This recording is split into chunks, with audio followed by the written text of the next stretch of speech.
go down Jerome's raw, real car rant. I'm starting to get pretty good at these. But topic of the day is Minnesota Fighting Vikings head coach Kevin O'Connell, right? And O'Connell, year 3, we've seen some peaks, seen some valleys, seen lots of things in between. And overall, just my stance getting out of the way, is I believe that he is the right man for the job. I think long-term, Kevin O'Connell gives this team the best chance to win Super Bowls in the next couple of years. I love the way that he's put together this organization. I think that he's a true leader of men, and I think that he is going to bring the Vikings. I love what he and Kwesi have done with the culture, right? And I understand, like, when coaches get good, start nitpicking at things, right?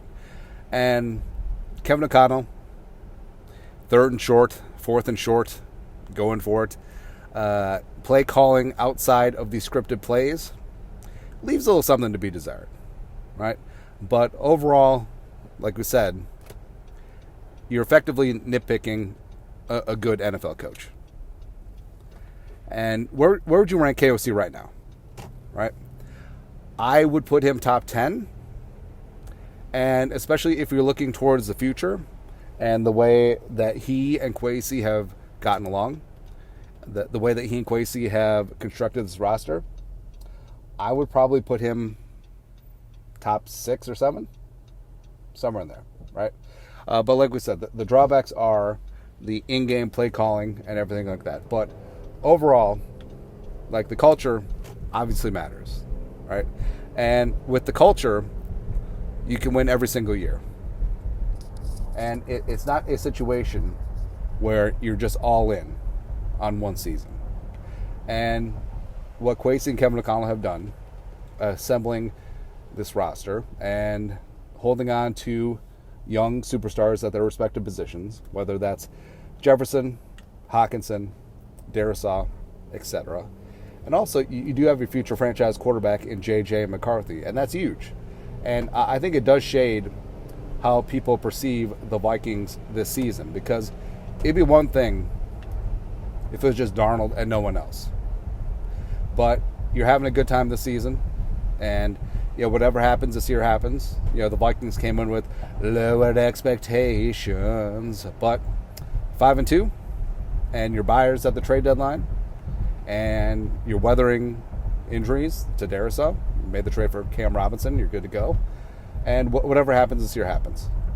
But it is so comforting, like a nice warm blanket and a cup of spiked apple cider, maybe some pie, I don't know, on a brisk late fall evening here in the great state of Minnesota.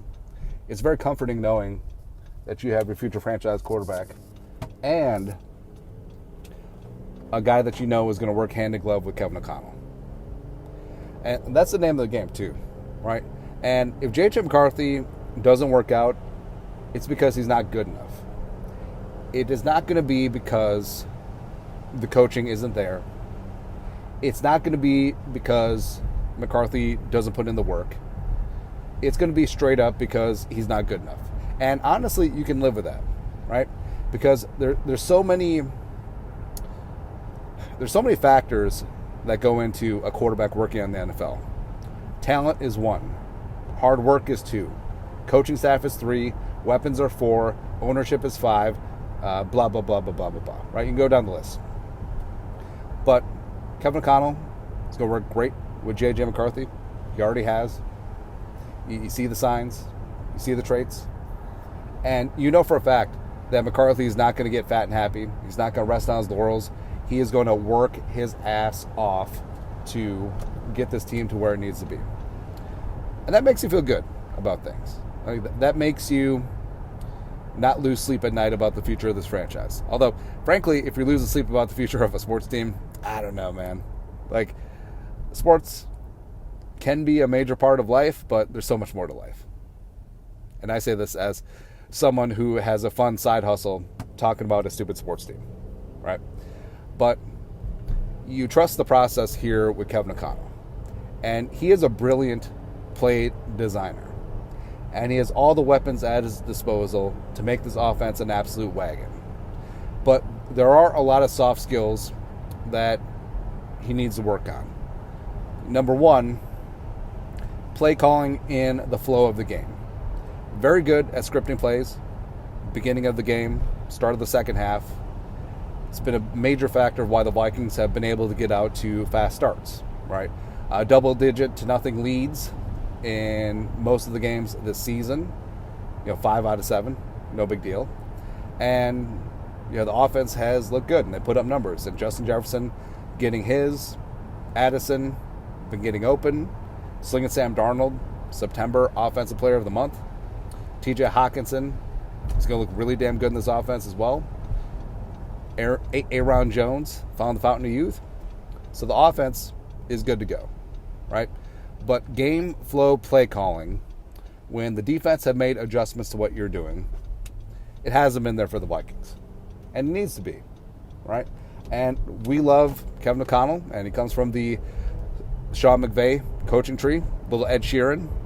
And frankly, the Rams outcoached the Vikings in every facet on last Thursday. And Kevin O'Connell, he called some plays in Washington. He called some preseason plays with the Rams. But this is year 3 of him being a full-time play caller. And, a lot goes into that. So not only is he learning to be a first-time play caller, he's learning to be a head coach at the same time. And that's going to have growing pains. But overall, I think the Vikings are heading in a good direction. But if this is still an issue going forward, then you have to raise an eyebrow. Right? And we've even posited the idea of maybe O'Connell should give up offensive play calling and give either Wes Phillips or Josh McCown, a fresh set of eyes, some say in what happens in the midst of the game. And O'Connell, I think, has done a good job of being the head coach of the entire team. I think in 2022, he ceded too much autonomy on defense to Donachelle.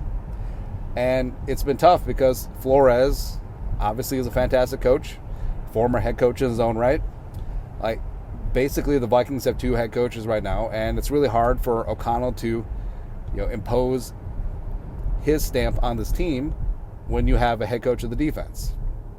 So maybe it would even benefit O'Connell if Flores gets a head coaching job somewhere else this offseason. Don't know, but I think that he does walk the fine line of just being a head coach versus being the coordinator with a challenge flag pretty well, right? And with Zimmer, he was never involved on the offensive side of the ball. I think it's so funny, year 6, and he's like, oh, Kirk Cousins and I are watching film. What have you been doing this entire time, bro? I don't know, man. But either way, I think that the Vikings do have a winner here in Kevin O'Connell. And I know that people want everything now. But I think given the circumstances, the Vikings, 13 wins in 2022, won the division. You could say, oh, those were Spielman's players, or blah, blah, blah. O'Connell had to coach him. And maybe the Vikings are playing above their skis, maybe not. But you can't take that away. And 2023, the Vikings started out slow, overcame adversity, got some things going. And frankly, if Kirk Cousins doesn't pop his Achilles against the Packers, I think that the Vikings win the division over the low-energy Detroit Lions. And this year, people came in with lowered expectations because you moved on from Kurt, moved on from Daniil, you got rookies, you got free agents over the place, and also the Vikings were their asses a bit in a sling because of the void year cap hits for Cousins and Davenport and Daniil. But they're weathering the storm.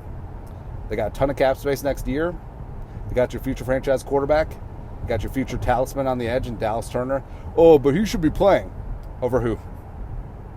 Over who? No, Vikings are deep at edge rusher. Dallas Turner's going to be just fine. You just wait.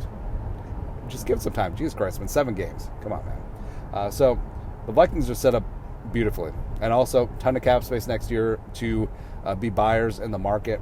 And, the Lions are a wagon. Respect. But Kevin O'Connell, maybe they should have gone for it on that 4th down. Maybe Jordan Addison should have finished his route and cleared out so Darnold didn't have to airmail it to Justin Jefferson on the sideline on 3rd down. Don't know. Certainly not accepting moral victories right now. There's no silver linings. I know a lot of people want to live in the woulda, coulda, shoulda world, but look at the way that the Lions are handling people, and the Vikings, woulda, coulda, shoulda, right? And I respect the leadership that O'Connell has brought. I love the coaching staff that he's assembled, and I just can't wait to see what JJ McCarthy is going to be, right? So you have that in the back of your mind, that whatever happens this year happens. And I love me some Sling and Sam Darnold, but absent a Super Bowl run and probably a Super Bowl win, McCarthy's going to be the guy next year. And either we'll tag and trade Darnold, or we'll let him walk free agency, maybe get a comp pick, but probably not, since the Vikings will be buyers in free agency. Don't really know. But I trust the brain trust of Kwesi and Kevin O'Connell. Oh, but Kwesi's draft picks, blah, blah, blah. He's still assembled the roster. Whether it's free agency, whether it's UDFAs, whether it's late round picks, whether it's extending your star players and getting deals done, without the drama, without it being dragged out and everyone being dragged in public, that's important. Because the Vikings, top to bottom, are still one of the most talented teams in the league, despite what happened over the last 2 games. And they'll get back on the horse, pun intended, against the Colts Sunday night, move to 6-2, and they're still super dangerous. And they're getting healthy at the right time. Cashman and his toe, hopefully will be back. Hawkinson is going to be back on Sunday night. Reisner's hopefully going to be back soon, taking the place of Ed Ingram. And then all of a sudden, you have a team that looks so damn good at the beginning of the year, getting healthy at the right time, overcoming adversity. They've been humbled because of some near-run things where the Lions game is whatever, right? You went toe-to-toe against one of the best teams in the league. You beat yourself in the second quarter. It is what it is. Thursday night against the Rams, kind of a no-call, no-show for the defense. That one's way more frustrating, right? But all the pieces are there. And I know that people don't want to believe it, but the combination for winning a Super Bowl this year is on the table for the Vikings. They just have to figure it out. And I trust Kevin O'Connell to try and fix that. But we also have to see progression. As we said, he's a brilliant offensive play caller, designer, scripter, but calling plays in games, short yardage, something to be desired. And also just getting the team up and ready to go. Second quarter against the Lions, biggest game of the season off the bye, maybe not so much. Parts of the Rams game, maybe not so much, right? But if you've ever been in charge of an organization, you know how tough it can be sometimes. Everyone has their own stuff going on, and it can be like herding cats sometimes. But in terms of the pantheon of coaches out there, O'Connell's easily top 6, top 7, somewhere in there.